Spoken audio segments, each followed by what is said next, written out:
You ready for the Daytona 500 or what?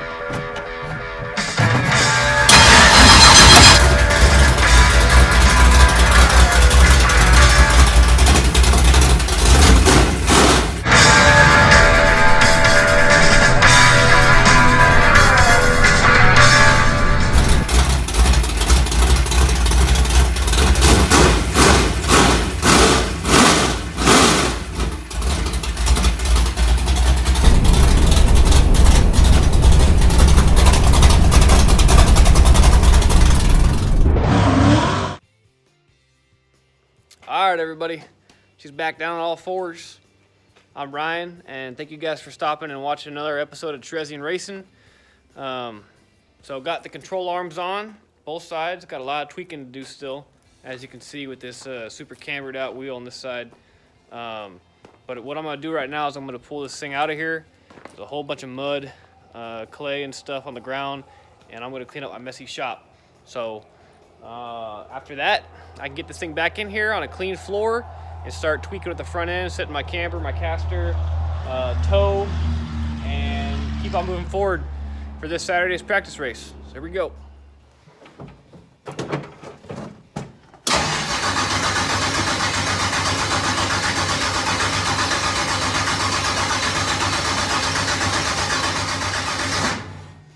I always like to let it build up some oil pressure first before I fire it up, especially if it's been sitting for a little while. You know, make sure all the oil is where it's supposed to be before I fire it up. These things are bad enough on cold start wear with super thick oil in them, so that's why I do that. See if they'll fire up.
Man,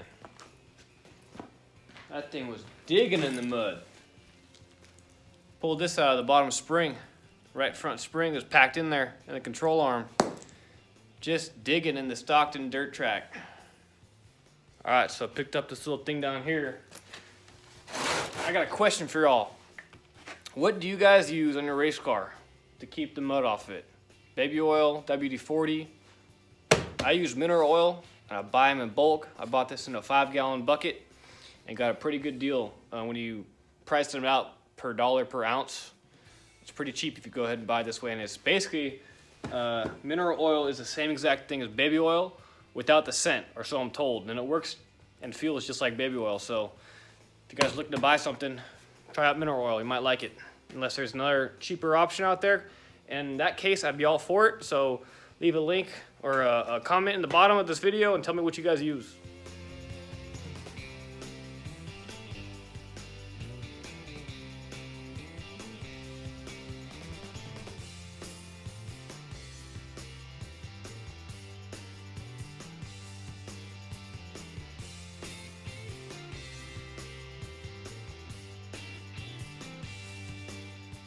Man, that feels a whole lot better. I can finally breathe in here. So I noticed quickly that I'm gonna have to take some rounds out of both right front and left front weight jacks. These new control arms put my ride height up about 1.5 inches or so. So I'm gonna have to bring them back down, and then I'm gonna go ahead and stick this bad boy on. Magnetic Camber caster gauge, and we're gonna go from there and see what it's gonna be at. Setting the ride height right now. Want to show you guys, I don't have those fancy spring pockets, the upper spring mounts that are floating. You know, they're sitting on a ball, like the nice ones from like Weir's. So the ones I got, they just bolt right on. So unfortunately, I can't really adjust my weight jack sitting on the ground because the spring is compressing it too much for it to actually spin. So what I'm having to do is put a jack under it, jack it up high enough to take the load off the spring, and then I'm just going down in increments to try to get my right ride height. It's kind of like guessing and checking, but you know, I'm trying to make do with what I have. So those really nice adjustable, or not adjustable, the floating ones, they're pretty pricey. So I just keep on doing it this way, and it takes a little bit longer, but you get the same results. So I'm gonna keep on going and get this ride height set, and then I can check everything and make sure I got the right camber and caster. I think I'm gonna have to go ahead and get some different swedge tubes up here, some longer ones, because it's looking like I'm not gonna be able to push the tire out far enough to get my positive camber on this side. So we'll see.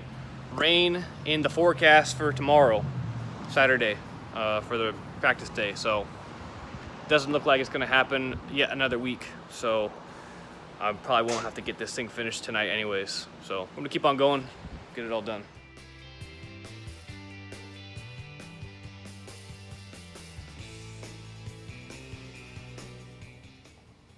Okay, so starting the process of getting the camber and caster all set up here. Come to realize, one of my friends taught me that a lot of these camber and caster gauges have these little bevels on the side here. And what the bevels do is that is about 20 degrees. And that's about 20 degrees there too. And so when you're doing this, you have to turn the wheel 20 degrees one way and 20 degrees the other way. And that's how you find your caster. So what I didn't realize is these are 20-degree angles, and what you could do is you could just, you know, go ahead and stand up here and level something out, and then go ahead and draw a line like I did. I took a little scribe and made a line, and then all I gotta do is take the wheel one way 20 degrees and the other way to 20 degrees, and I'll show you how you do it and to find your caster. But you want to start with camber first. I was always taught in school, camber, caster, toe. That's how you do an alignment on a vehicle. You start with camber, caster, and toe. So that's the way we do it in the industry. So I figured that's probably a good way to do it on the race car too. So first things first, I'm gonna set my camber. And I think I told you guys that I had to maybe get some longer swedge tubes here. I'm not positive. These ones are just about maxed out, but I'm gonna see where it's all at, and maybe I can get by with using these. So here we go.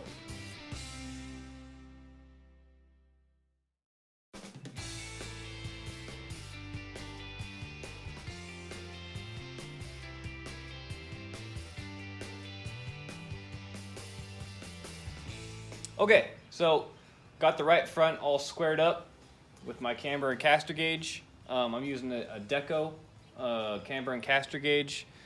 It is a magnetic camber and caster gauge, and what basically you have here is you have this part right here, which is magnetic, and it will go down on your, let me show you down here. It will go down where your dust cap would normally go on your rim, where your hub is right here. So you pop that dust cover off, this guy will go ahead and stick on there, and it's pretty cool. Let me show you guys here.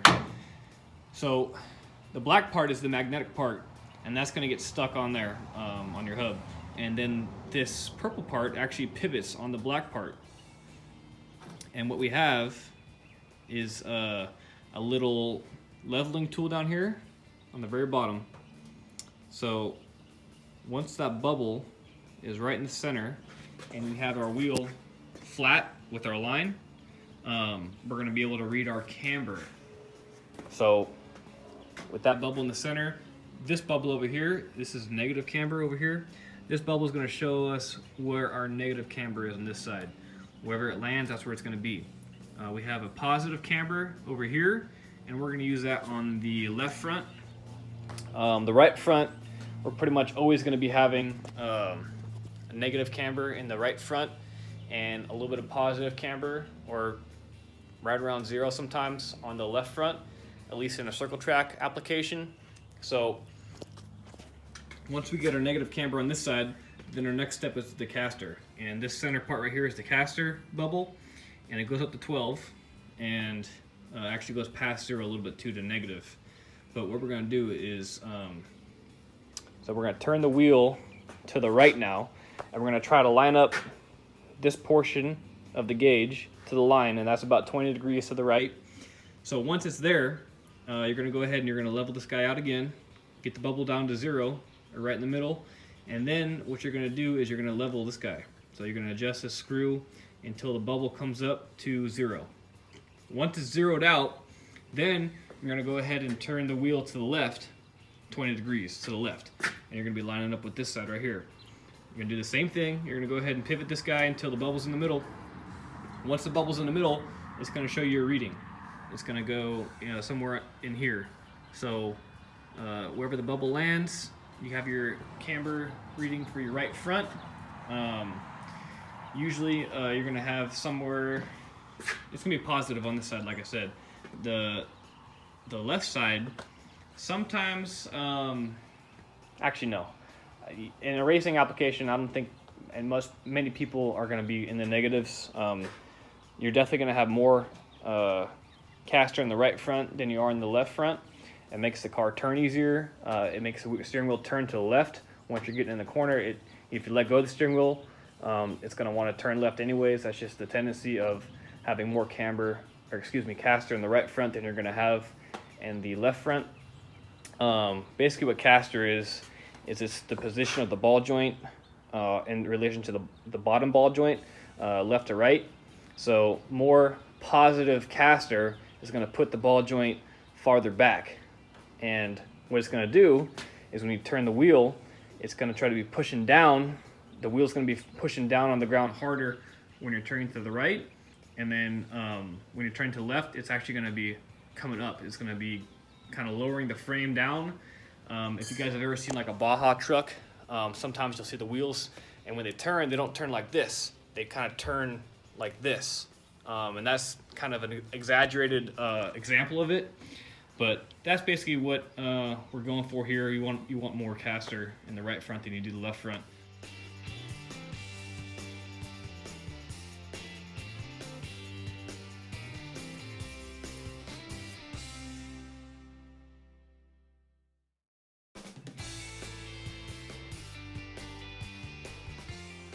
All right, so got the left front and right front all set up, camber caster toe. Didn't end up needing those different swedge tubes like I thought. These ones are gonna be fine. So it is practice day and it's been raining. So they went ahead and they canceled it like I assumed they would. So all I have to do really is set the toe and get my shock mounts welded on the bottom control arms. What I'm gonna do is I'm just gonna take my old control arms here and grind them off and reuse the old shock mounts because I'm cheap and I don't want to go buy new ones. I'll just put in the labor and use the old ones. They look fine. So I'm gonna have another week to do it, so I'm probably not gonna do it today. I'm gonna get some other stuff done around here, go get some gophers out of my lawn, and probably relax a little bit. So not really much else I can show you guys in here working on the car, but thank you guys for watching the video. Go ahead and subscribe. Got good news today. I got my 100th subscriber, so pretty happy about that. Thank you guys for subscribing and watching my videos on my channel. Really appreciate your guys' support. Go ahead and share with your friends and keep this ball rolling. We'll see you next time, guys. Thanks again for watching. Out of here.